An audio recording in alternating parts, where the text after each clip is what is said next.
اعوذ باللہ من الشیطان الرجیم، بسم اللہ الرحمن الرحیم۔ سورۃ النساء، انشاءاللہ تعالی آج ہم آیت نمبر 77 سے 82 تک جائیں گے اللہ کے حکم سے انشاءاللہ۔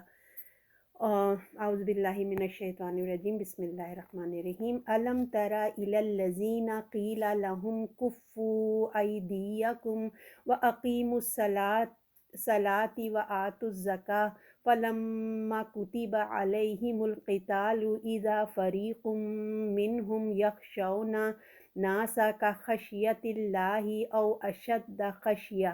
وقالوا ربنا لما كتبت اس میں میرا مس پرنٹ ہو رہا ہے كتبت علينا القتال لولا أخرتنا إلى أجل قريب قل متاع الدنيا قليل والآخرۃ خیر لمن اتقی ولا تظلمون فتیلا۔ کیا نہ دیکھا تو نے طرف ان کے کہا گیا ان سے کہ روکے رہو ہاتھ اپنے اور قائم رکھو نماز اور دیتے رہو زکوٰۃ، پھر جب لکھا گیا اوپر ان کے لڑنا، کیا دیکھتے ہیں کہ ایک جماعت ان میں سے ڈرنے لگی لوگوں سے جیسا ڈر ہو اللہ کا یا اس سے بھی زیادہ ڈر، اور کہنے لگے اے رب ہمارے کیوں لکھا ہمارے اوپر لڑنا، کیوں نہ ڈھیل دی ہم کو ایک وقت مقرر اور مدت تک تھوڑی۔ کہہ دو کہ دنیا کا فائدہ تھوڑا ہے اور آخرت بہتر ہے پرہیزگاروں کے لیے، اور تمہارا حق ایک دھاگے کے برابر بھی نہ رکھے گا۔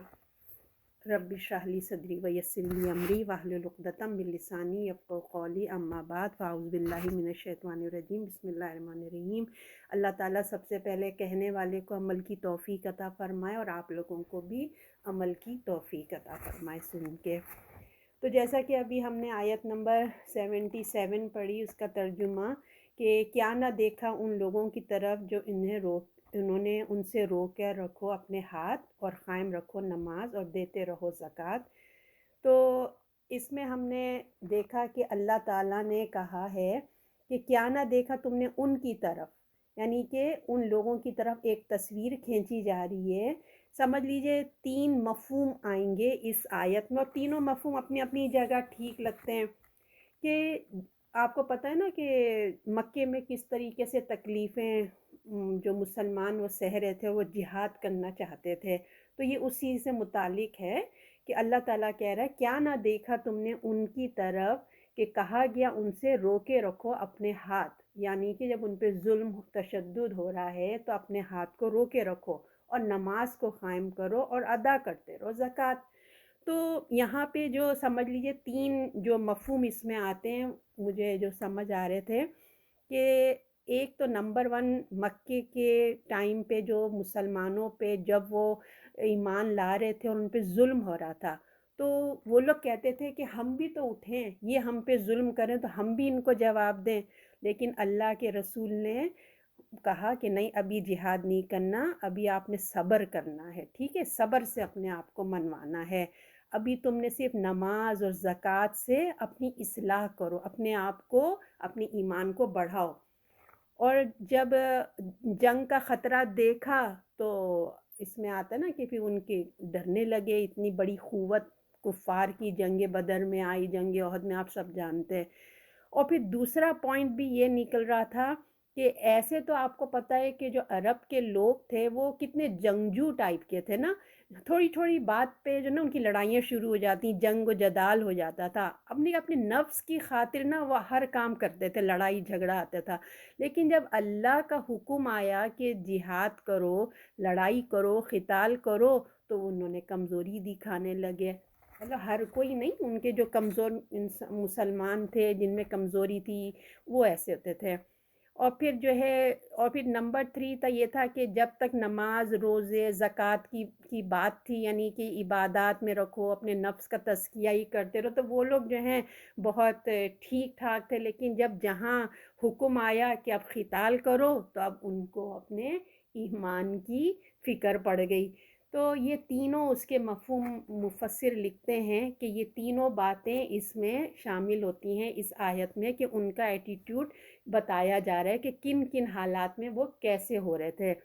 تو کہا جا رہا ہے کیا نہ دیکھا تم نے طرف ان کے جو کہا گیا ان سے روکے رکھو ہاتھ اپنے اور قائم رکھو نماز اور دیتے رہو زکوٰۃ۔ پھر جب لکھا گیا اوپر ان کے لڑنا، کیا دیکھتے ہیں کہ ایک جماعت ان میں سے ڈرنے لگی، لوگوں سے ڈرنا جیسا ڈرتے ہیں اللہ کا، یعنی کہ اللہ سے زیادہ لوگوں سے ڈرنے لگے یا اس سے زیادہ ڈرو، اور کہنے لگے اے ہمارے رب کیوں نہ ہم پر لڑنا تھوڑی کیوں کر دیا، اب تھوڑی سی مدت آپ ہمیں اور دے دیتے۔ تو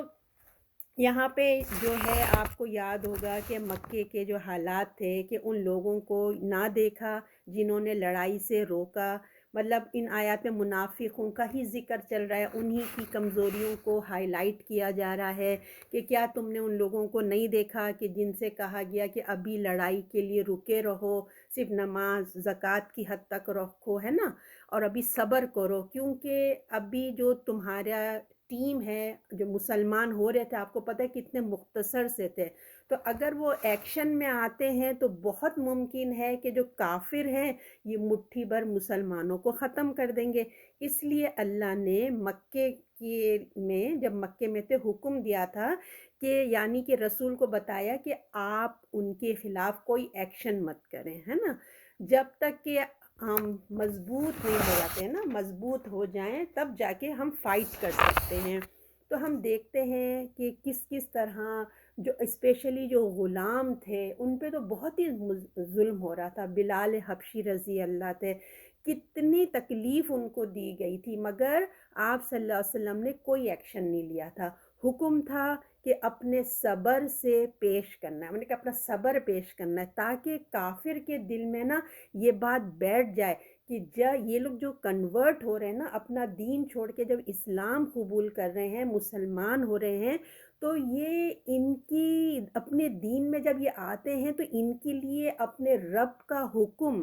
اور اپنے محبوب رسول اللہ کی تعلیم اتنی امپورٹنٹ ہو جاتی ہے کہ یہ ہر قسم کی تکلیف سہ جاتے ہیں مگر اپنا جو دین ہے وہ نہیں چھوڑتے۔ تو اس لیے کیوں کہ اللہ نے کیا کہا تھا کہ تم نے لڑائی نہیں کرنی ہے،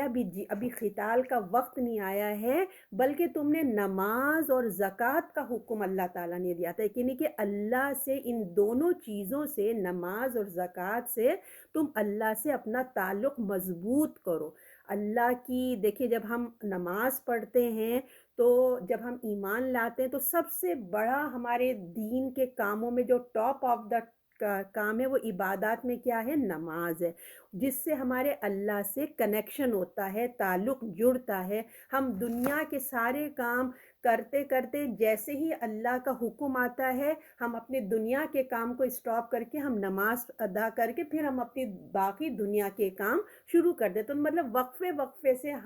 ہمارے اندر یاد دہانی ہوتی ہے کہ ہم کسی کے بندے ہیں، ہم کسی کے غلام ہیں۔ جب جب ہمارا مالک ہمیں بلاتا ہے ہم سب کچھ چھوڑ کے اپنے اللہ کے آگے جھک جاتے، تو اس سے ہمیں یاد دہانی رہتی ہے اور ہمارا کنیکشن ایک مضبوط اللہ سے باؤنڈنگ ہوتا ہے۔ اور پھر یہ تربیت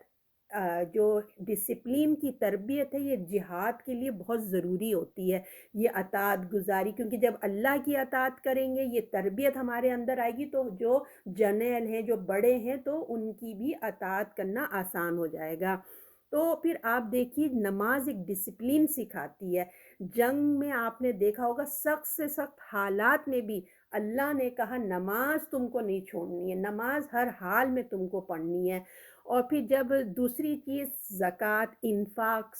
فی سبیل اللہ، یعنی کہ اللہ کی راہ میں خرچ کرو، اللہ کی راہ میں دو، اللہ کی مخلوق کو دو۔ اور پھر جب آپ کو پتہ ہے کہ یہ ایک ٹریننگ تھی اللہ کی راہ میں دینے کی، کیونکہ جب جہاد میں فرض ہو جانا ہے تو پھر آپ کو پتہ ہے کہ اللہ کی راہ میں مال کتنا نکالنا ہوگا، کیونکہ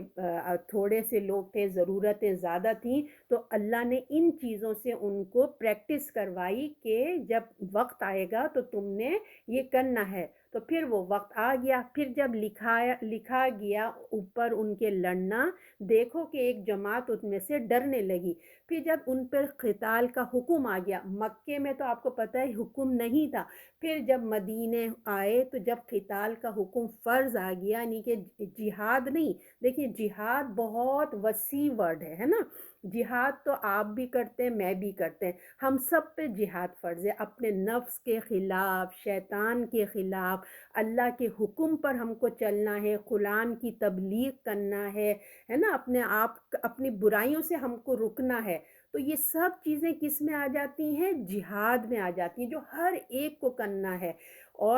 اور جو جہاد کا ٹاپ آف دا تھنگ ہے نا، اس کو بولتے ہیں قتال، یعنی کہ اللہ کی راہ میں نکل کے لڑنا۔ یہ ہوتی ہے جب ایمرجنسی ہو جاتی ہے نا، جیسے جنگ تبوک میں آپ پڑھیں گے کہ وہ ایمرجنسی ڈکلیئر ہو گئی تھی، تو ہر ایک کو گھر سے نکلنا ہے، ہر مرد کو گھر سے نکلنا ہے، ایکسپٹ کہ بیمار بوڑھے جو کوئی بھی ہو، ورنہ ایک سرٹن آرمی ہوتی ہے اس قتال کے لیے، جو وہ اس کام کے لیے ہوتے ہیں، آرمی جسے کہتے ہیں گے۔ تو جب مدینے میں قتال کی اجازت دے دی گئی، تو کیونکہ مکے میں آپ کو پتہ ہے کہ مکے میں جو ہے لڑنے کا ضروری تھی، ان کا شوق تھا، پہلے تو کتنا شوق تھا نا، ولولہ تھا، کتنا شوق تھا کہ ہمیں جہاد کی اجازت دی جائے، ہمیں جہاد کرنا ہے۔ تو اب وہ جب اللہ نے فرض کر دیا کہ اب تمہیں کرنا ہے، تو وہ اب تم اپنے شوق، جو تمہارے اندر بڑا ولولہ تھا جہاد کا، تو تم اپنے شوق کو پورا کر لو۔ تو پھر کیا ہوتا ہے کہ وہ جب ان کو اجازت مل گئی، جب کیا دیکھتے ہیں کہ ایک جماعت ان میں سے ڈرنے لگی، جب ان کو شوق، جب ان کو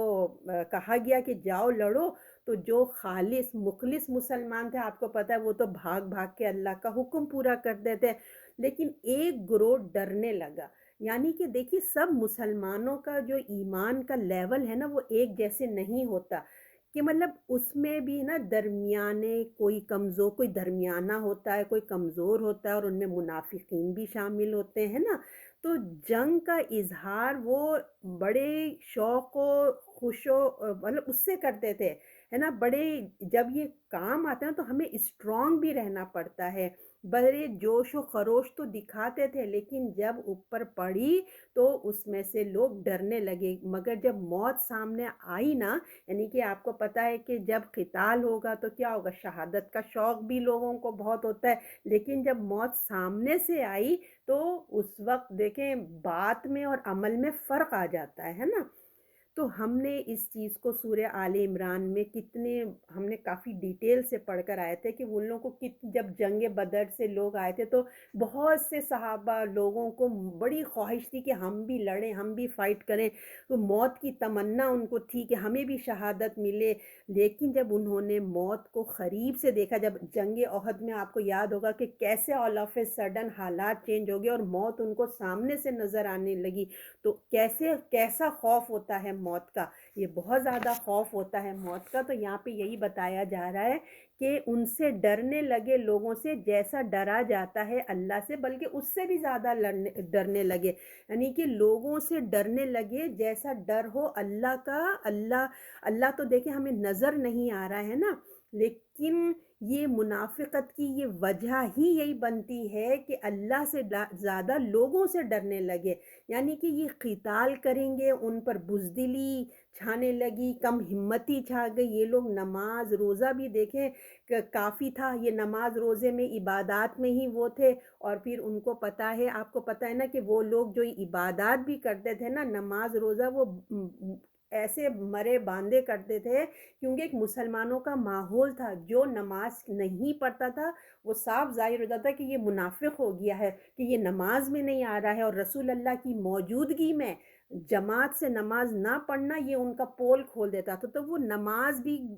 مرے باندھے پڑھتے تھے کہ ہمارا پول نہ کھل جائے۔ تو اگر وہ یہ کام جب ان کے اوپر قتال ان کے اوپر پڑ گئی، تو ان کے اوپر تو بڑی ہی ایک آزمائش آ گئی، سمجھ لیجئے کہ اب ان کو موت کا خوف، اور ایسے یعنی کہ جب ایک ہوتا ہے نا، جب کفار کا جو لشکر تھا اتنا بڑا، اتنے مضبوط، ان کے پاس اتنے ہتھیار، ان کی تو وہ دیکھ کے ہی، سوچ کے ہی نا، ان کی جو ہے، ان کے خوف، لوگوں کا خوف ان کے اوپر ایسا چھا گیا جیسے اللہ سے ڈرنا چاہیے، بلکہ اس سے بھی زیادہ نا ان کے اوپر موت اور وہ کفار کے جو لشکر کا خوف ان پہ طاری ہو گیا۔ تو یہی وجہ ہوتی ہے جو منافقت کی، کہ یعنی کہ جب اللہ سے محبت نہیں ہوگی تو پھر دوسرے انسانوں کا ہی ڈر انسان کے اندر آ جاتا ہے نا، کیونکہ جب قتال فرض کر دیا گیا تو ابھی ان کو اتنی، جب پھر وہ کیا کہنے لگے، وہ کہنے لگے جب مکے میں آپ کو پتہ ہے بڑا جوش و خروش تھا، مدینے آ کے بھی سب کا تھا، لیکن جب فرض ہو گئی کہنے لگے اللہ ہمیں کیوں نہ ڈھیل دی کچھ مدت تک کے لیے۔ اب دل دل میں کہنے لگے کہ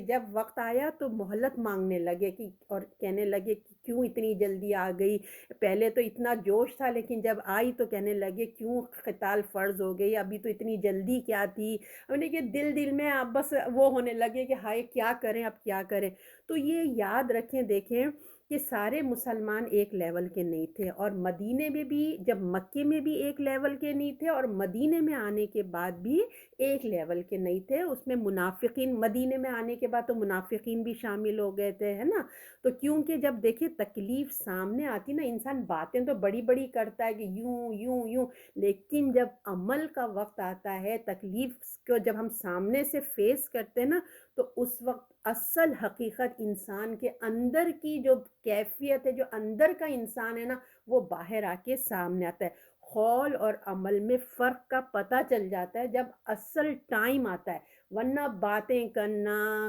بڑی بڑی وعدے کرنا، یہ سب بہت آسان بات ہوتی ہے، لیکن کہتے ہیں نا کہ دوست بھی مشکل وقت میں دوست کی پہچان ہوتی ہے۔ دوست یار بہت زیادہ ہوتے ہیں، لیکن جب آپ پہ مشکل وقت آتا ہے تو کوئی ایک ہی آپ کا ساتھ دیتا ہے۔ تو یہی حال ہے ہر چیز کا بھی، کہ باتیں بہت ہوتی ہیں، جب وقت آتا ہے تو اصل چیز باہر آتی ہے۔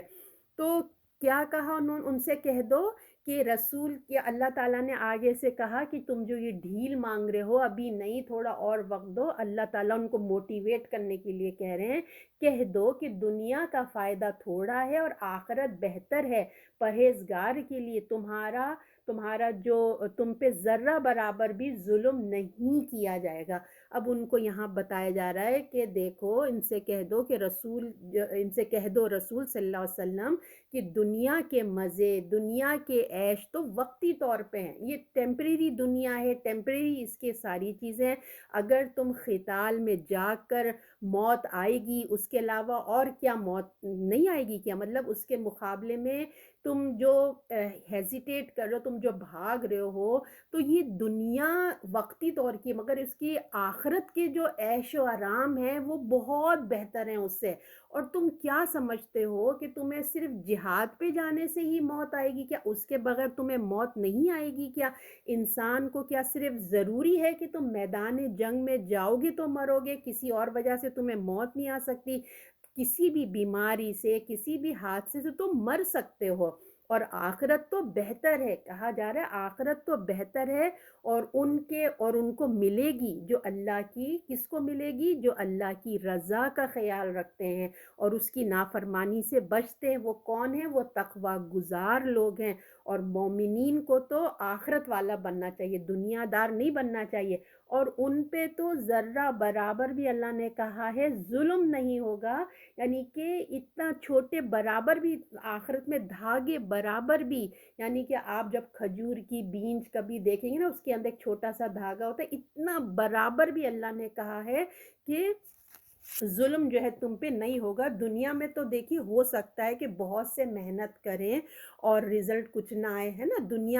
دنیا کی کوئی گارنٹی اللہ نے نہیں لی ہے، مگر آخرت میں اللہ کا وعدہ ہے کہ تم پہ دھاگے برابر بھی ظلم نہیں کرے گا، اور اس کا صلہ بھرپور دے گا، یعنی کہ تم دنیا میں جتنی کوششیں کرو گے تمہیں اس کا صلہ ہر حال میں اچھا یا برا تمہیں ضرور ملے گا، اور تم پہ کسی قسم کا تم پہ ظلم نہیں ہوگا۔ جبکہ ہم دنیا میں دیکھتے ہیں کہ لوگ بہت کوششیں کرتے ہیں، ضروری نہیں کہ ان کو سب کے رزلٹ مل جائیں۔ آپ دیکھیں گے کتنے سائنٹسٹ ہیں، انہوں نے اپنی پوری زندگی وقف کر دی ہے نا، کتنے ایکسپیریمنٹس کریں، ضروری تو نہیں تھا کہ سب کے ایکسپیریمنٹس کا رزلٹ بھی آتا، وہ دنیا سے چلے گئے۔ اگر ملتا بھی تھا تو اگر بالفرض کسی کو مل بھی گیا تو وہ ٹیمپریری ملا نا، تھوڑے وقت کے لیے ملے گا۔ اگر انہوں نے ایک لائٹ بھی ایجاد کی ہے، فون بھی ایجاد کیا، تو اب دیکھیں یہ دنیا ختم ہوگی، وہ بھی ختم ہو جائے گا۔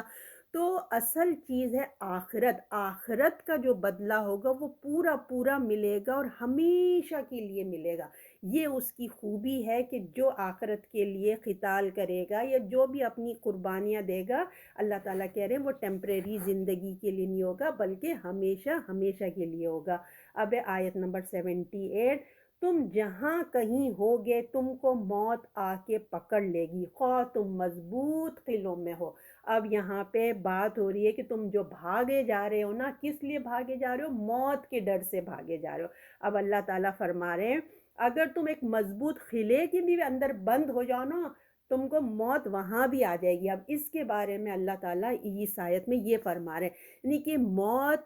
موت اس سے مطلب ہم کو بتایا جا رہا ہے کہ تم جو موت سے گھبرا رہے ہو نا، اس سے گھبرانا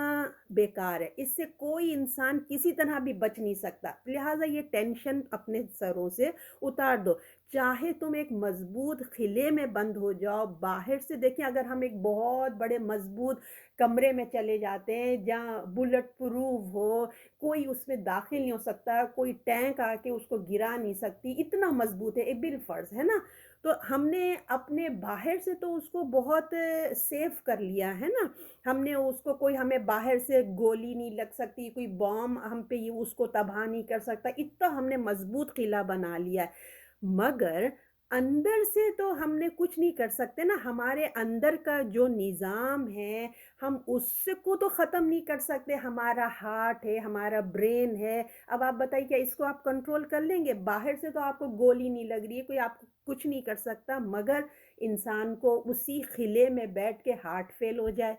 اس کو وہیں بیٹھے بیٹھے برین ہیمریج ہو جائے، بتائیے کیا کر سکتے ہیں؟ باہر کی چیزوں سے تو ہم نے بڑے بچاؤ کر لیے، ہم روڈ پہ جاتے ہیں، ہم بڑے آرام سے گاڑی چلاتے ہیں، سگنل دیکھتے ہیں، گاڑی کا خیال کرتے ہیں، بریک لگاتے ہیں، ہم بہت اپنے آپ کو حادثوں سے بچاتے ہیں، مگر ہمارے اندر کا ہی نظام ہمارے ساتھ نہ دے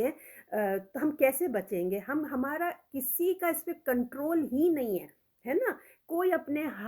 ہم بیٹھے بیٹھے ہم دیکھیں ہم گھر میں بڑے محفوظ بیٹھے، مگر آل آف اے سڈن اب ہمارا برین اللہ نہ کرے کسی کو ہارٹ کا دل بند ہو جائے، سانس آنا بند ہو جائے، دماغ کی رگیں پھٹ جائیں، تو ہم کیا کر سکتے ہیں؟ اچھے مضبوط صحت مند سب کچھ کر کے بھی ہم اپنا کنٹرول نہیں کر سکتے۔ اللہ تعالیٰ ہمیں یہاں یہی سمجھا رہے ہیں کہ موت سے تم بھاگ نہیں سکتے، چاہے تم جہاد میں جا کے بھی مر نہیں، تم وہاں سے بچ کے آ سکتے ہو۔ اور پھر آپ کو پتہ ہے کہ سورہ آل عمران میں ہم نے کتنی ڈیٹیل سے پڑھی ہے کہ موت اپنے وقت پہ آتی ہے اور اسی جگہ پہ آئے گی جہاں پہ آنا ہے، تم بہانے سے نکل کے اس جگہ پہ جاؤ گے جہاں پہ اللہ نے سیٹ کر دیا کہ یہاں پہ موت آئے گی، تو کچھ کام نہ ہوتے ہوئے بھی تم وہیں جاؤ گے جہاں پہ تمہاری موت ہو۔ کتنے لوگ سفر پہ جاتے ہیں، وہ ایک بہانہ ہوتا ہے، سفر بھی ایک بہانہ ہوتا ہے کہ اگر ان کی وہاں موت لکھی ہوئی ہے تو اللہ ان کو بہانے سے وہ ٹریول کرواتا ہے وہاں پہ نا، تو ہم نے یہ کافی ڈیٹیل اس کی پڑھ کے آئے۔ تو لوگ اللہ کو آخرت کو نہیں، دیکھیے لوگ کتنے ہیں، آپ دنیا میں دیکھتے ہوں گے کہ لوگ جو ہے نا اللہ کو نہیں مانتے، ایتھیس بنے ہوئے، آخرت کا ان پہ یقین نہیں، کہ مکے والے کیا کہتے تھے، ہم ہڈیاں ہو جائیں گے، کیسے اٹھائے جائیں گے، نہیں مانتے تھے۔ مگر دنیا کے کوئی ایسا لوگ نہیں ہے جو موت کا انکار کرتے ہو، ہے نا، آج تک کوئی ایسا نہیں ہے جو یہ کہہ سکے کہ موت نہیں آتی۔ تو اس سے ہمیں یہ سبق ملتا ہے کہ جس طرح لوگوں کو موت کا یقین ہوتا ہے نا، اسی طرح ہمیں اللہ اور آخرت پہ بھی یقین ضرور کرنا چاہیے، یقین ہونا چاہیے، یہ ماننا ضروری ہے۔ اور پھر دیکھیں کتنا بہتر ہے مرنے کے دیکھیے بستر پہ مرنے سے بہتر ہے کہ اللہ تعالیٰ کہتا ہے کہ اللہ کی راہ میں اپنے آپ کو جان دے دو، اگر تم مر گئے تو شہادت، ورنہ تم غازی بنیں گے، اور آخرت میں بھی تمہیں ہمیشہ کا آرام ملے گا، اللہ تعالیٰ فرماتے ہیں۔ اور آپ دیکھیں کہ یہی وہ آیات تھی، قرآن مجید نے کتنے چھوٹے سے ایک جملے میں اللہ تعالیٰ نے ہمیں کتنی بڑی حقیقت کو کتنا آسان طریقے سے ہمیں بتا دیا۔ تو یہ بات دیکھیں، ہمیں بڑے بڑے واعظ اور نصیحتیں، درسوں میں گھنٹوں کی تقریروں سے بھی نا ہمارے دل پہ یہ اثر نہیں ہوتا جو ایک چھوٹی سی آیت نے نا ہمارے دل پہ غور و فکر کے لیے ہمارے دماغ کھول دیے ہیں۔ تو یہی وہ دیکھیں یہ آیات تھیں جس سے جو ہے صحابہ ان کے دلوں پہ اتر گئی، دلوں پہ یہ باتیں ان کے اتر گئی، اور وہ کیسے کیسے شہادت انہوں نے لی، کیسے انہوں نے عظیم الشان کام انجام دیے جو آج تک دنیا میں دیکھیں کیسے عمر فاروق رضی اللہ کے زمانے میں کہاں سے کہاں اسلام نے فتوحات کیے تھے۔ تو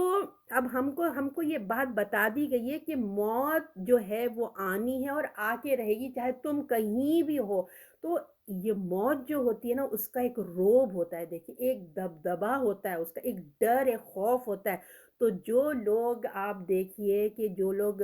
پلین کا سفر کرتے ہیں نا، جہاز میں جاتے ہیں اور خدا نخواستہ اس میں فنی خرابیاں ہو گئیں کہ وہ لینڈ نہیں کر سکتا ہے نا، ہوتا ہے نا، کتنی دفعہ ہم سن چکے ہیں یہ۔ تو دیکھیے اب وہ لینڈ کہاں کرے گا، اب وہ اس میں آگ لگ گئی انجن میں یا جو بھی ڈسٹربنس ہو گئی، اب وہ کہاں لینڈ کرے گا؟ لوگوں کے اعمال کے مطابق یا تو وہ جنت میں لینڈ ہوگا یا جہنم میں جا کے لینڈ ہوگا، یہی ہوگا نا۔ لوگوں کی کیفیت کیا ہوتی ہے اس وقت کتنا پریشانی ہوتی، جو پلین میں بیٹھے ہوئے ہوتے ہیں لوگ روتے ہیں، چیختے ہیں، معافیا مانگتے ہیں، اور جو مسلمان ہوتے ہیں وہ کلمہ پڑھتے ہیں، استغفار پڑھتے ہیں، اور موت کا خوف ایسا ان پہ طاری ہوتا ہے کہ ایسا لگتا ہے کہ ان کی اس وقت ان کی جو معافی استغفار، ایسا لگتا ہے کہ اگر اللہ تعالیٰ نے یہ فلائٹ کو خیریت سے زمین پہ لینڈ کر دیا نا تو سارے جتنے بے نمازی ہیں نا وہ بس پکے نمازی بن جائیں گے، اور جتنے بے پردہ بہنیں ہیں سب شرعی پردے میں آ جائیں گی۔ ایسا وہ عالم ہوتا ہے کہ ایسے فیلنگز ہوتے ہیں کہ یہ لوگ تو بس اب بدلے ہی بدلے۔ اللہ تعالیٰ نے دیکھیے سورۃ الانعام میں ہمیں فرمایا ہے کہ اگر جب آپ کو پتہ ہے نا کہ وہ لوگ جو کفار ہوں گے یا جو بھی گناہ گار ہوں گے وہ اللہ سے ریکویسٹ کریں گے کہ اللہ ہمیں ایک دفعہ دنیا میں واپس بھیج دو، ہم دیکھنا پھر کتنے اچھے دنیا میں اتنے اچھے ہم کام کر کے آئیں گے۔ تو اگر ہم ان کو یہ جو اللہ تعالیٰ کیا کہتا ہے کہ اگر میں تم کو دنیا میں واپس بھیج دوں نا تو تم وہی کرو گے جو تم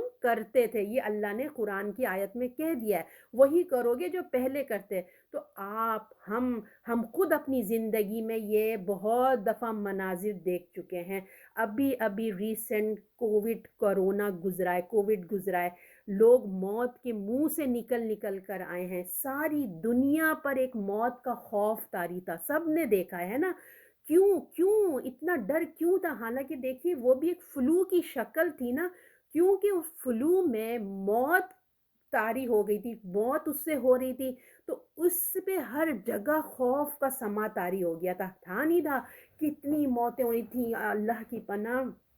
تو کیا ہوا اس کے رزلٹ دیکھیں کیا ہوا؟ کیا ہمارے اعمال بدل گئے؟ کیا دنیا والے اللہ کے آگے جھک گئے؟ کچھ بھی نہیں ہوا ہے نا۔ چند ایک کے سوا جس کو اللہ ہدایت دے دے ویسے کے ویسے اپنی دنیا کی رونقوں میں کھو گئے۔ دیکھیے تو یہ آیتیں، قرآن کی آیتیں ہمیں دنیا میں سامنے اللہ تعالیٰ کر کے دکھا دیتا ہے، جو آخرت میں ہونے والا ہے نا وہ دنیا میں اللہ ہمیں کر کے دکھاتا ہے۔ دیکھ لو ابھی تم لوگ موت کی منہوں سے نکلے ہیں، اور آخرت میں بھی تم نے یہی فرمائش کرنی ہے کہ اللہ ہمیں ایک دفعہ دنیا میں دے دو۔ تو یہ سب جو دنیا میں جو سب کو نئی زندگی ملی ہے، آپ کو بھی ملی ہے، مجھے بھی ملی ہے، ہمیں بھی تو ہو سکتا تھا، ہم بھی بالکل ڈیڈ بیڈ پہ جا سکتے تھے۔ اور ہر ایک کے خاندان میں تو دیکھیں کوئی نہ کوئی ایک کیس تو ضرور ہوا ہے، خاندان میں نہ ہوا تو جان پہچان میں تو ضرور ہوا ہے۔ کوئی لوگ مر گئے، کوئی لوگ موت کے منہ سے نکل کر واپس آ گئے، تو آج آپ اور میں ہم ان کی زندگی کو دیکھ سکتے ہیں بہت اچھے سے۔ اللہ نے اس آیت کو ہمیں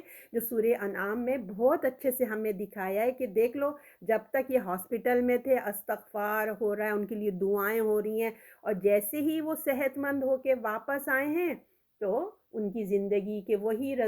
شب و روز ہیں بالکل۔ تو قرآن کی آیت کتنی حق بات کرتی ہیں، دیکھیں ہم سب کا ایمان بڑھا دیتی ہیں، اور ہم کو سبق لینا ہوتا ہے ان چیزوں سے۔ تو اللہ تعالیٰ ہم کو کہتا ہے کہ موت ہر ایک کو آنی ہے اور آ کے رہے گی، چاہے وہ کیسے بھی ہو، دنیا سے ہر ایک کو جانا ہے، اور یہ بات طے ہے، اللہ نے کہہ دیا یہ بات طے ہے کہ یہ ہونا ہے، لہٰذا موت سے ڈرنا بھاگنا بے مقصد ہے نا۔ اور وہ کسی مطلب کہ تدبیر، تم کتنے بھی تدبیر کر لو اپنے آپ کو تم موت سے نہیں بچا سکتے۔ اللہ ہمیں اللہ سے دعا ہے کہ اللہ ہمیں زندہ رکھے، تو پروردگار ایمان کے ساتھ زندہ رکھے، اسلام پہ زندہ رکھے، اور موت آئے تو ہمیں ایمان کی موت آئے۔ اب آگے بات ہو رہی ہے اسی آیت میں، اگر پہنچے ان کو کچھ بھلائی کہتے ہیں یہ ہے اللہ کی طرف سے، اگر پہنچے ان کو کچھ برائی تو کہتے ہیں یہ آپ صلی اللہ علیہ وسلم، نعوذ باللہ، آپ صلی اللہ علیہ وسلم کی طرف سے، کہہ دو یہ سب ہے اللہ کی طرف سے، پس کیا واسطے اس قوم کے نہیں قریب ہے کہ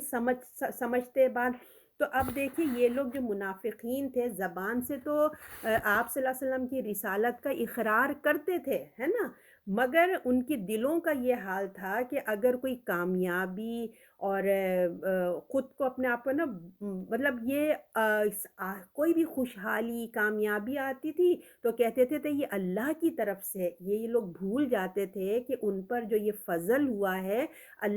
اللہ نے رسول اللہ جو نا رسول اللہ کی وجہ سے اللہ نے ان کو عطا کیا، مگر جب کوئی نقصان پہنچتا اپنی ہی غلطیوں کی وجہ سے تو اس کا وبال کیا کرتے، یہ رسول اللہ صلی اللہ علیہ وسلم کے اوپر ڈال دیتے۔ تو یہ خاص منافقوں کی ایک خصلت بتائی گئی ہے، ایمان جن کا کمزور ہوتا ہے انسان۔ دیکھیں جنگ احد میں بھی یہی ہوا تھا نا، کہ اپنے جو بھی غلطیاں تھیں وہ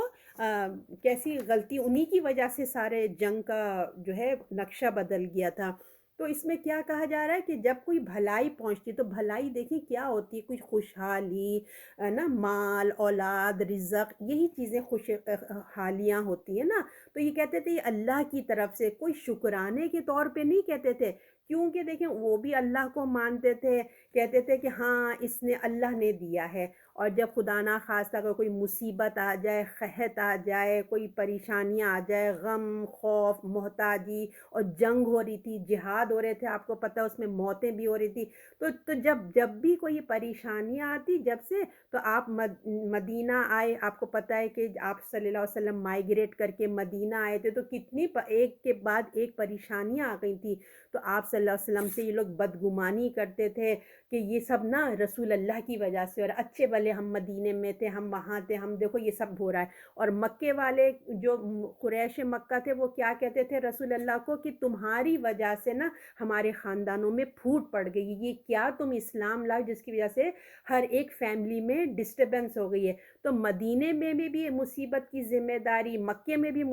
رسول اللہ کو ہی قرار دیا کرتے تھے۔ تو اس کو یہی کہا جا رہا ہے کہ دیکھو یہ جو کچھ بھی ہوتا ہے نا یہ اللہ کی طرف سے ہوتا ہے، تم یہ کہتے ہو نا کہ یہ کہاں سے آ گئی یہ مصیبتیں، یہ تم سمجھتے ہو کہ آپ صلی اللہ علیہ وسلم سارے کام اپنی رائے اور تدبیر سے کرتے ہیں، وہ سارا سب کچھ کر رہے ہیں، تو اگر تمہیں یہ دیکھنا ہے کہ یہ فیصلے کہاں سے ہوتے ہیں تو ہر چیز کے فیصلے اللہ کی طرف سے ہوتے ہیں، جو کچھ ہوتا ہے اللہ کے حکم سے ہوتا ہے، یاد رکھو، یعنی کہ انا للہ و انا الیہ راجعون، اللہ ہی کی طرف سے ہے اور اللہ ہی کی طرف ہمیں لوٹ کے جانا ہے۔ تو آخر ان کو کیا ہو گیا ہے کہ وہ اصل بات کو نہیں سمجھتے، اللہ تعالیٰ کہتے ہیں آخر ان کو ہوا کیا ہے کہ وہ اتنی سی بات ان کو سمجھ نہیں آتی ہے۔ تو دیکھیں نفع نقصان کا مالک جو ہے نا اللہ ہے، یعنی کہ مسلمان کا یہ تقدیر ہے، ہمارا ایمان ہے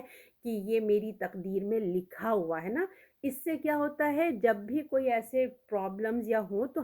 جب ہمارا یہ ایمان ہوتا ہے نا تو ہمارے دل میں سکون آ جاتا ہے، ورنہ ہم ایک ٹینشن میں چلے جاتے ہیں اور ہمارے اس میں ہوتا ہے کہ وائے کیوں ہوا ایسا، کیوں دماغ پاگل ہو رہا ہوتا ہے، پھٹ رہا ہوتا ہے۔ تو جب مسلمان کا یہ ایمان ہوتا ہے نا تقدیر پہ کہ اللہ کی طرف سے ہے تو انسان کو سکون آ جاتا ہے، تو اللہ کے احکام کی سمجھ کی آ جاتی ہے، اور جو اللہ اور رسول پر ایمان رکھتا ہے اس کے لیے یہ بات سمجھنا آسان ہو جاتا ہے۔ اب آیت نمبر 79، جو پہنچے تجھ کو کوئی بھلائی سو طرف سے اللہ کی، اور جو پہنچے تجھ کو کوئی برائی وہ پس تمہارے اپنے نفس کی ہے، اور بھیجا ہم نے تجھ کو طرف لوگوں کے پیغام پہنچانے والے، اور کافی ہے اللہ گواہ۔ اب اللہ تعالیٰ اور بھی یہاں پہ ہمیں کھول کے بتا رہے ہیں کہ دیکھو یہ برائی اور اچھائی کا سسٹم کیا ہے، یعنی کہ تمہیں بھلائی پہنچتی ہے تو یہ اللہ کے حکم سے پہنچتی ہے،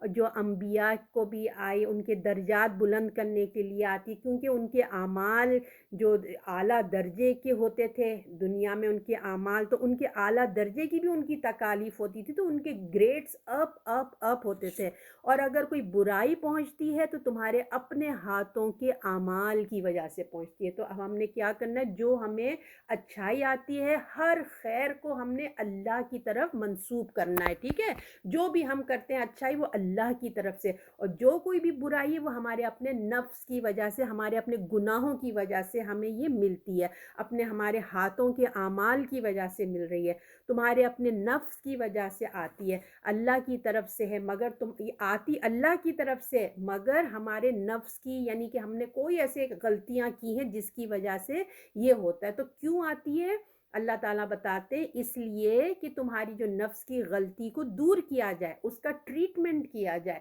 یہ کتنی بہترین بات ہے، دیکھیں ہم نے غلطی تو ہم نے کی لی، اب دوسری دفعہ نہ کریں، تو اس لیے اللہ تعالیٰ اس کے ٹریٹمنٹ کے لیے ہمیں وہ تکلیف سے گزارتے ہیں۔ یا اس لیے آتی ہے کہ ہر انسان کے اندر دیکھیے خیر اور شر چھپا ہوتا ہے، تو جب وہ تکلیف اس پہ پڑتی ہے نا تو وہ باہر پاپ اپ ہو کے باہر آتی ہے۔ اور ایک اور بات بھی یہ ہوتی ہے کہ اللہ تعالیٰ مہلت دے رہے ہوتے ہیں، ڈھیل دے رہے ہوتے ہیں کہ بھائی اصلاح کر لو ابھی، اور پھر اگر وہ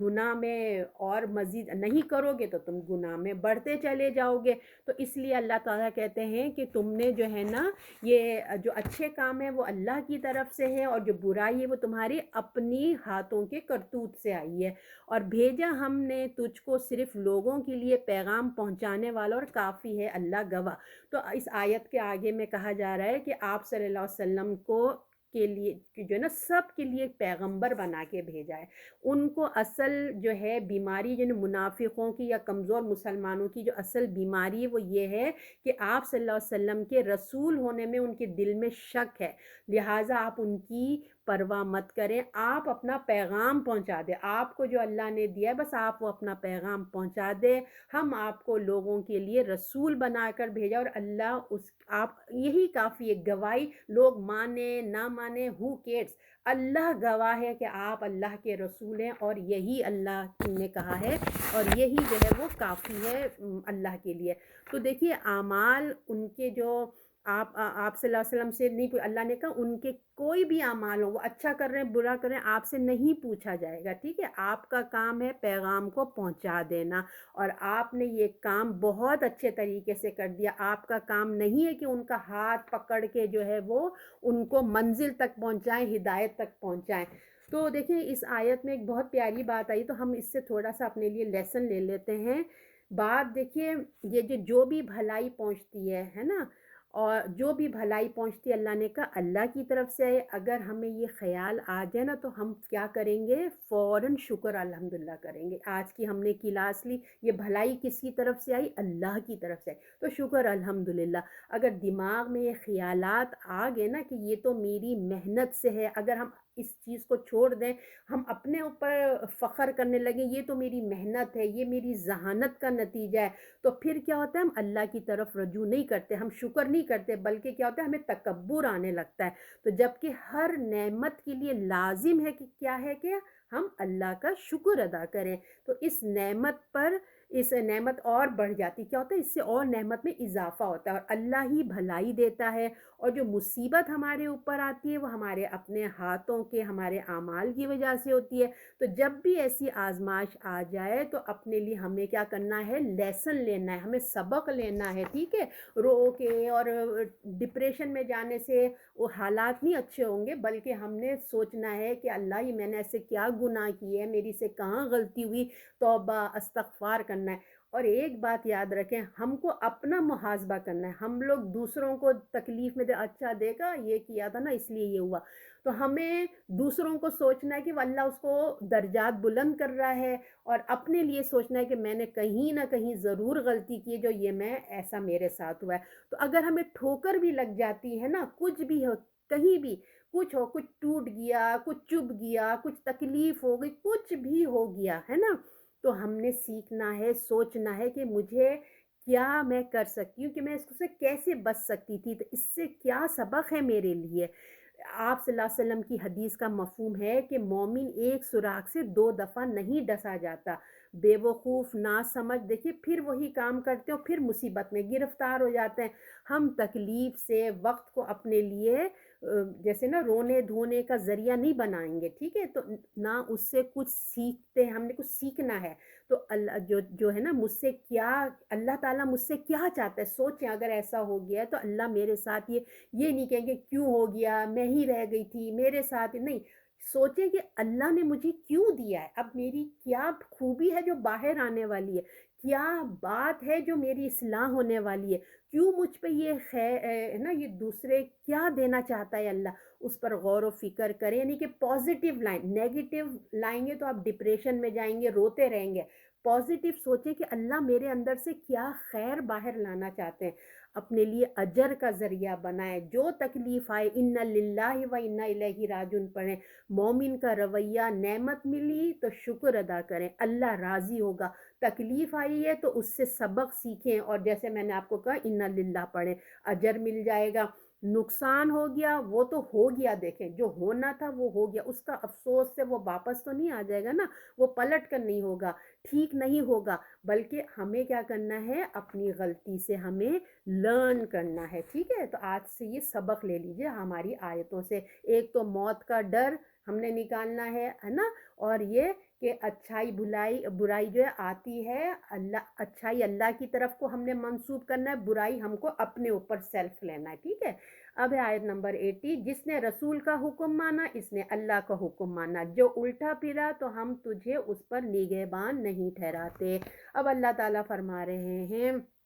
کہ اس آیت میں انسان کے لیے دیکھیں آسان راستے کی دعوت دی جا رہی ہے، اور ساتھ ساتھ دھمکی بھی دی جا رہی ہے کہ دیکھیں جو رسول کی اطاعت کرے گا وہ اللہ کی اطاعت کرے گا۔ منافقین سے کہا جا رہا ہے کہ کیونکہ ان کے لیے رسول اللہ کی شخصی اطاعت نہ بہت مشکل تھی، کیونکہ وہ دیکھتے تھے کہ یہ بھی ہماری طرح کا انسان ہے، حالانکہ آپ پہ آپ عام انسان تو تھے ہی، مگر آپ صلی اللہ علیہ وسلم پر اللہ کی وحی آتی تھی، آپ چوزن پیپلز میں تھے، آپ اللہ تعالیٰ کی ایکسٹرا آرڈنری کوالٹیز اللہ نے ان کے اندر دی تھی۔ اللہ تعالیٰ ان لوگوں کو بتا رہا ہے کہ رسول کی اطاعت کو کوئی تو معمولی بات مت سمجھو، ہم اور آپ کوئی معمولی بات نہ سمجھیں، اللہ کی اطاعت اللہ کی بات ماننا ہے، اور جو کوئی منہ پھیرے گا نافرمانی کرے گا دراصل وہ کیا ہے، اللہ کی نافرمانی کرے گا۔ تو آپ ان پر نگہبان نہیں ہے، رسول اللہ آپ ان پہ نگہبان نہیں کہ وہ آپ کی اطاعت کر رہے ہیں نہیں کر رہے ہیں،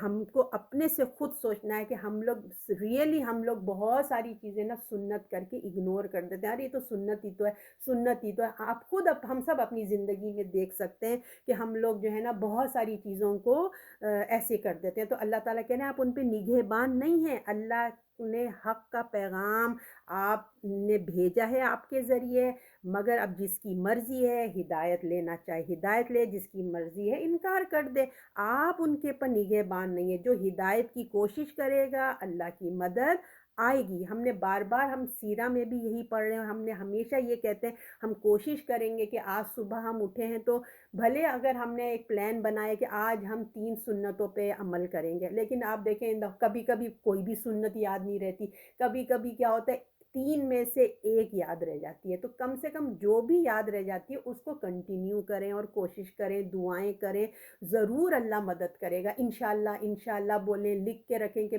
دیکھیں میں کون سا اسٹیپ ہے جو میں نہیں کرتی، چھوٹی چھوٹی سے ہم کوشش کریں نا، جب چھوٹی چھوٹی سنتوں سے ہم کوشش کریں گے تو پھر کیا ہوگا، بڑے بڑے قرآن کی آیات، قرآن کے اور بھی جو احکامات ہیں، جو رسول اللہ صبر کرتے تھے، درگزر کرتے تھے، معاف کرتے تھے، خوش اخلاقی کرتے، تو پھر دیکھیں ہمارے اندر نا وہ ایبلٹی پیدا ہوگی کہ ہم بڑے بڑے بھی کام شروع کر دیں گے، کیونکہ رسول اللہ کی اطاعت ضروری ہے، کیونکہ آپ نے شریعت کے احکامات پہ ہمیں عمل کر کے بتایا نا، ہم چھوٹی چھوٹی سنتوں کو وہ بھی اجر ہے، اور پھر جو بڑے بڑے اخلاقیات ہیں اس سے معاشرہ اچھا ہوتا ہے۔ تو حدیث کا مفہوم ہے کہ رسول کی اطاعت اللہ کی اطاعت ہے، یاد رکھیے۔ تو آپ کو ہمیں اس کو اگنور نہیں کرنا ہے، بلکہ ہمیں محنت کرنی ہے۔ اب ہے آیت نمبر 81، اور کہتے ہیں کہ کہنا مانا، پھر جب باہر سے تیرے پاس سے رات کو بات کی اور ایک گروہ ان میں سے خلاف ہو گیا جو کہتا تھا اللہ لکھتا ہے جو رات کی باتیں کرتے ہیں، سو منہ پھیر ان سے، سو بھروسہ کر اللہ پر اور اللہ کافی ہے، اللہ کام بنانے والے۔ تو اب یہ منافقوں کے ایک اور بھی کیریکٹر بتایا جا رہا ہے کہ وہ رسول اللہ کی درسوں میں آتے تھے، باتیں کرتے تھے اور رسول اللہ کی اطاعت کا دعوے کرتے تھے، بڑی بڑی باتیں کرتے تھے، ہم یوں کریں گے یوں کریں گے، اور جب واپس اپنے گھروں کو واپس کرتے جاتے تھے، رات کو بیٹھ کے سب گروپ بیٹھتا تھا ان کا اور بڑے آپس میں مشورہ کرتے تھے کہ جو صبح آپ صلی اللہ علیہ وسلم کے سامنے اسلام کے بڑے وفادار بنتے تھے اور رات میں ان کے خلاف پلاننگ کرتے تھے۔ اللہ نے کہا جو تم لوگ کر رہے ہو نا، تم لوگوں کو تو دھوکہ دے سکتے ہو، اللہ کو تو تم دھوکہ نہیں دے سکتے۔ اللہ نے ایک ایک بات نوٹ کر کے رکھ لی ہے کہ تم کیا پلاننگ کر رہے ہو، کیا کر رہے ہو، کیوں کر رہے ہیں، اس لیے کہ آخرت میں تمہیں سارا تم حجت ہی نہ کر سکو، تم یہ کہہ ہی نہ سکو کہ کیا ہوا، ہم نے تو کچھ نہیں کیا، ساری مووی بن رہی ہے اور ہر ایک رائٹنگ میں آئی جا رہی ہے۔ تو آپ صلی اللہ علیہ وسلم کو ان سے کہا جا رہا ہے کہ ان ایسے قسم کے جو لوگ ہوتے ہیں نا، اس قسم کے جو کیریکٹر کے لوگ ہوتے ہیں، ان سے آپ اعراض کریں۔ یہ نہیں کہا کہ کوئی مطلب آپ ٹینشن لے لیں یا ان سے جا کے سوال جواب شروع کر دیں، کیوں بھائی تم کو نے ایسا کیوں کیا، یہ نہیں کیا کہا، ایسے لوگوں سے، جاہلوں سے اعراض کریے، ان کے جو طریقے ہیں نا آپ ان سے دور ہوئیے نا، پتہ چل گیا ان کی پلاننگ کا، آپ کو پتہ چل گیا تو آپ ٹینشن نہیں لیجئے، کیونکہ وہ کلمہ گو بھی ہیں، کیونکہ بظاہر تو وہ کلمہ گو تھے اور کچھ کمزور مسلمان بھی تھے، ان کلمے کی جو عزت ہے، احترام ہے، آپ ان کو اگنور کریں، آپ اللہ پر توکل کیجئے اور اللہ پہ چھوڑ دیجئے، وہ بہترین مددگار ہے۔ تو اب پھر ہمیں ایک پوائنٹ مل گیا توکل کا، تو اس پہ تھوڑا سا ہم فوکس کر لیتے ہیں تاکہ ہماری زندگی میں ہم بھی زندگی میں کام آئیں گے، کیونکہ ہم بھی بھائی فیملی والے ہیں، خاندان والے ہیں، تو ہماری یہاں بھی اونچ نیچ تو ہوتی رہتی ہے۔ تو دیکھیں کہ حالات کیسے بھی ہوتے ہیں نا، اس میں دیکھیں ہمیں کیا کرنا ہے، اللہ پہ توکل کا حکم اللہ نے دیا ہے۔ توکل جو ہے نا ایمان اس سے بڑھتا ہے، اللہ سے یعنی کہ ڈرو، کسی اور سے ہمیں نہیں ڈرنا ہے۔ ہر طرح کی جب پریشانیاں آتی ہیں، دیکھیں اولاد کی ہے، اولاد نافرمان ہے، بدتمیز ہے، رزق میں کمی بیشی ہو رہی ہے، ہر طرح کا نقصان، جیسے میں نے آپ کو بتایا تھا نا، یہ لوگ کہتے تھے نقصان، سختی، خوف کا عالم ہے، پریشانی ہے، آزمائشیں ہیں، ہے نا، اور پھر بیماریاں ہیں، مصیبتیں ہیں، لوگوں کی اذیت ہے، بے رخی ہے، بے وفائی ہے، خاندانی جھگڑے ہیں، بھائی بھائی میں جھگڑا ہے، خاندان میں ہوتا ہے نا کچھ نہ کچھ ٹینشنیں ہوتی ہیں، انہوں نے یوں کہہ دیا، انہوں نے یوں کر دیا، دھوکہ دے رہے ہیں۔ تو ہمیں ان تمام جھگڑوں سے اپنے آپ کو پیس میں اگر رکھنا ہے تو اگنور کرو، اللہ نے کہا اگنور کرو، نہ کہ تم ان کے سر پہ سوار ہو جاؤ، تم نے یوں کہا تھا، مجھے تو یوں پتہ چلا، آؤ بیٹھ کے باتیں کرتے ہیں، وہ کیا ہوگا اور لڑائی جھگڑا بڑھ جائے گا۔ تو ہمیں کیا کرنا ہے، اعراض کرنا ہے، اللہ نے کہا اعراض کرو، تم نے جو سامنے کتنے لوگ ہوتے ہیں ڈبل فیس کے ہوتے ہیں، سامنے کچھ ہوتے ہیں اور پیچھے ان کی ایک الگ پرسنالٹی ہوتی ہے، جھوٹے ہوتے ہیں، دھوکہ باز ہوتے ہیں، تو ان کے پیچھے بتائیے ہم کیا کر سکتے ہیں؟ ایسے لوگ جو ٹو فیسز والے ہوتے ہیں، دھوکے باز ہوتے ہیں، جھوٹے ہوتے ہیں، ان کے پیچھے بحث اور مباحثہ کر کے ہم ان کو ٹھیک تو نہیں کر سکتے نا، تو اپنا ہی وقت ہم ضائع کریں گے اور اپنا ہی ٹینشن لیں گے اپنے اوپر۔ اللہ نے کہا ان کو اعراض کرو، اگنور کرو، ملو اچھے سے ملو، باقی ان کو خود الرٹ رہ جاؤ اور اعراض کرو۔ اور ہمیں اعراض کرنا کو بولا جا سکتا ہے۔ اگر ہم اعراض نہیں کر سکتے تو جب تک دیکھیں ہم اعراض اگنور تب تک نہیں کر سکتے جب تک ہم اللہ پہ توکل نہ کریں، ٹھیک ہے نا۔ بعض دفعہ لوگوں کی غلط بات ہم نہیں مانتے، ہوتا ہے نا، اور پھر ہم ڈر بھی لگتا ہے کہ ابھی ہم نے ان کی بات نہیں سنی ہے کیونکہ وہ غلط بات کر رہے تھے، کہ ایسا نہ ہو کہ ہم سے بدلہ لینے آ جائیں، ہمیں اذیت نہ دے دیں۔ تو اللہ نے کہا فکر مت کرو، اللہ پہ بھروسہ کرو، حسبی اللہ، اللہ نے کہا بھروسہ کرو اللہ، اللہ کافی ہے اپنے کام بنانے کے لیے۔ تو بہت سے کام ہم دیکھیں، مال ہوتا ہے ہمارے پاس، دولت ہوتی ہے، وسائل ہوتا ہے، سب کچھ ہونے کے باوجود ہم نہیں کر سکتے، تو توکل کیے بغیر ہم کوئی کام نہیں کر سکتے اس دنیا میں۔ کتنا خوف کریں گے بتائیے، کتنا ہم پریشان ہوں گے، کتنا ٹینشن لیں گے ہم اوپر، اس لیے معاملہ اللہ کے سپرد کر دینا چاہیے۔ پھر اللہ ایسے لوگوں سے محبت بھی کرتا ہے، جو اللہ پہ توکل کرتے ہیں، اللہ ایسے لوگوں سے محبت کرتا ہے اور ان کے لیے کافی ہو جاتا ہے اور لوگوں کی چالوں سے ہمیں بچا لیتا ہے۔ تو جو توکل کرتے ہیں تو پھر کیا ہوتا ہے، شیطان مایوس ہو جاتا ہے، اس کا زور نہیں چلتا، وہ مایوس ہو جاتا ہے، اور شیطان کا کام ہی یہی ہے کہ انسان کو پریشان کرنا، غمگین رکھنا، بلا وجہ کی باتیں کرنا، انگزائٹی پیدا کرنا، ہائے اللہ کیا ہوگا، ہائے اللہ ابھی آیا بھی نہیں، ہم ہائے اللہ میں رہتے ہیں۔ تو جب غم آنے لگے انسان اس کو اللہ کے حوالے کر دے، کیونکہ انسان کتنا برداشت کرے گا، انسان میں اتنی برداشت نہیں ہے نا، تو اللہ کے حوالے کر کے پرسکون ہو جائیں، تاکہ وہ اپنی جو انرجی ہے، اپنی پازیٹیو انرجی دوسرے اچھے کاموں میں لگا سکے نا، سنبھال سکے، دین کے کاموں میں کرے، کیونکہ ہر ایک کو دیکھیں یہاں پہ آزادی ملی، چاہے وہ بچے ہوں، چاہے وہ کوئی بھی ہو، ہر ایک کو آزادی، وہ جو چاہیں کریں، غلط کریں یا اچھا کریں۔ لوگوں کے دل ہمارے کنٹرول میں تو نہیں ہے نا کہ ہم ان کو کنٹرول کریں، ہم ان کو تربیت دے سکتے ہیں، ان کو اچھا برا بتا سکتے ہیں، اور پھر اللہ کے حوالے کر دیتے ہیں۔ تو حسبی اللہ ہے نا، تو حسبی اللہ پڑھ لیجئے، اللہ پہ توکل کیجئے، اور اللہ کہتے ہیں کہ اللہ کافی ہے، اور اللہ پہ بھروسہ کرو، ٹھیک ہے۔ اب ہے آیت نمبر 82، یہ لاسٹ ہے۔ کیا وہ قرآن میں غور نہیں کرتے؟ اگر یہ اللہ کے سوا کسی اور کا ہوتا تو اس میں ضرور وہ پاتے اختلاف۔ اب یہ تمام جو ایمان کی کمزوری کہہ لیجئے، منافقوں کے ایٹیٹیوڈ کہہ لیجئے، اب اس کو ریپ اپ کر کے اب ایک فائنل جواب اللہ تعالیٰ جو ہے نا بتا دے رہا ہے کہ مسئلہ کیا ہے، یہ تم لوگوں کو پرابلم کیا ہے آخر نا، کیا تمہیں قرآن پہ بلیو نہیں ہے، کیا تمہیں اللہ پہ بلیو نہیں ہے، کہ یہ کیا ہے کیا؟ تو اب یہاں پہ یہ بتایا جا رہا ہے قرآن کی جو دعوت ہے،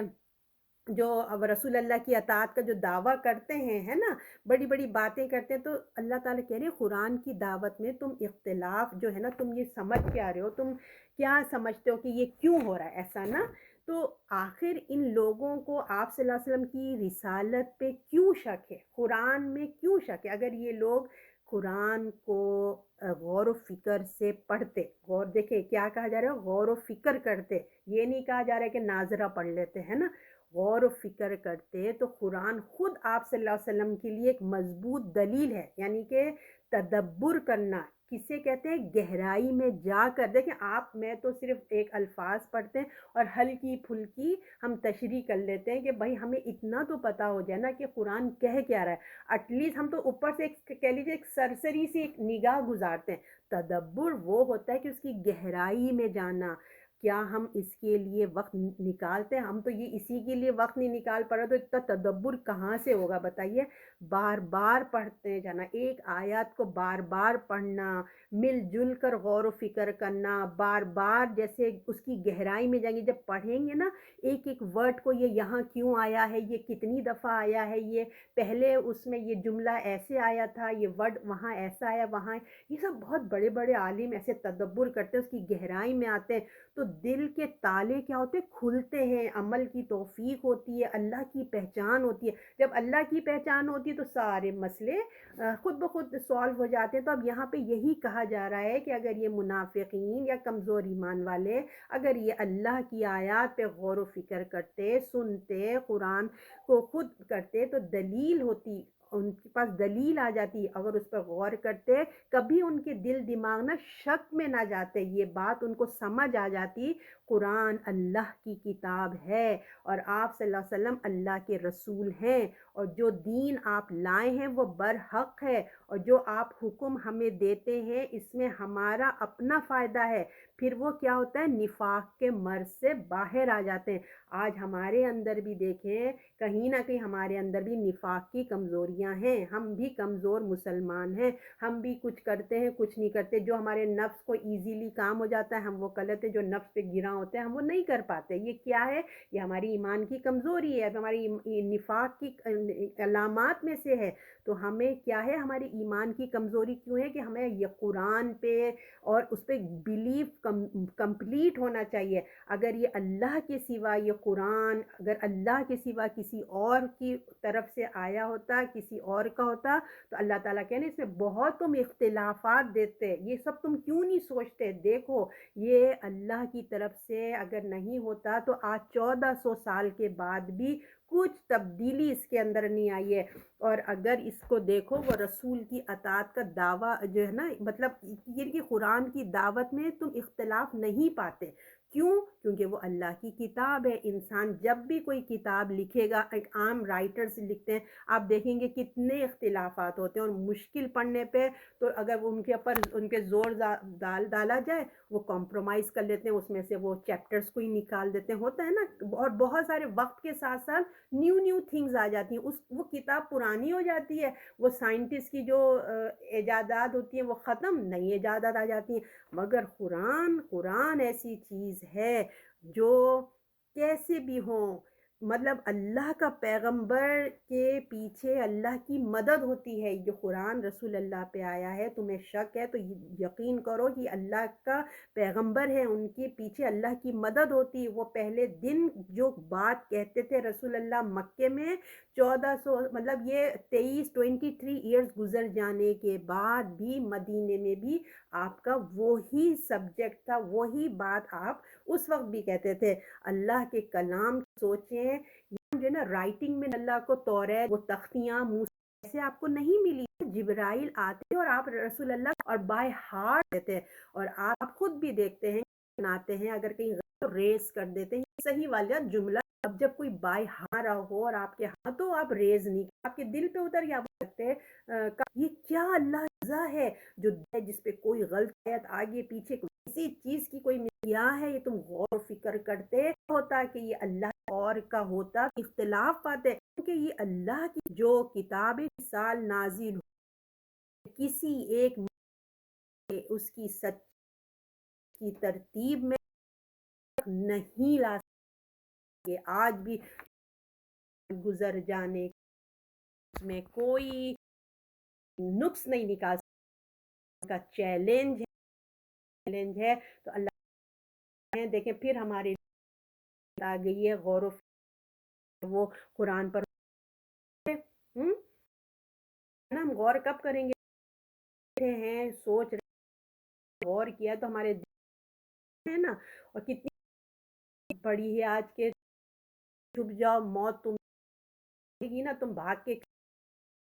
یہ ایمان جائے تو ہم مضبوط. اللہ تعالیٰ کہہ رہے ہیں کہ آپ کرتے ہیں تو یہ